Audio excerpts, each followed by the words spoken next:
ব্রঞ্জে অনুষ্ঠিত হলো বাংলাদেশ সোসাইটির নির্বাচনে পূর্ণ প্যানেলে বিজয়ী সেলিম আলী প্যানেলের বিজয়োৎসব।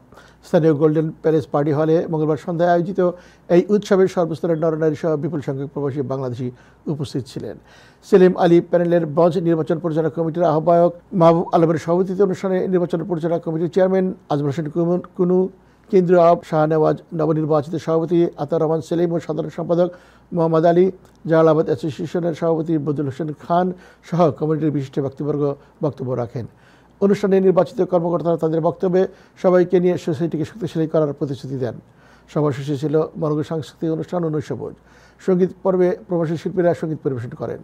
বিজয় উৎসব আয়োজনে সার্বিক সহযোগিতায় ছিলেন জুনেদ চৌধুরী, আব্দুল হাসিম হাসনু, মোমেনুল হক, বদরুজ্জামান রুহেল, শামীম আহমদ, জাকির সামাদ, রুহেল আহমদ ও মোহাম্মদ রনি সহ আরো অনেকে। এবার আপনাদের কাছ থেকে আমরা এইভাবে বাংলাদেশি মানুষের দীর্ঘদিনের আকাঙ্ক্ষা আপনাদের মাধ্যমে পূরণ হবে।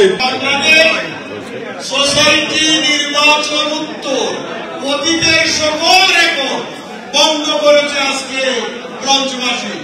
ধন্যবাদ জানাই নির্বাচন পরিচালনা কমিটিকে। তাদের যোগ্য নেতৃত্বের কারণে আজকে এইখানে মানুষের দল নেমেছে, যেটা আমরা বসে এখানে বলছি যে এটা আনবলিবল। এটা অতীতে দেখি নাই, অতীতে হয় না।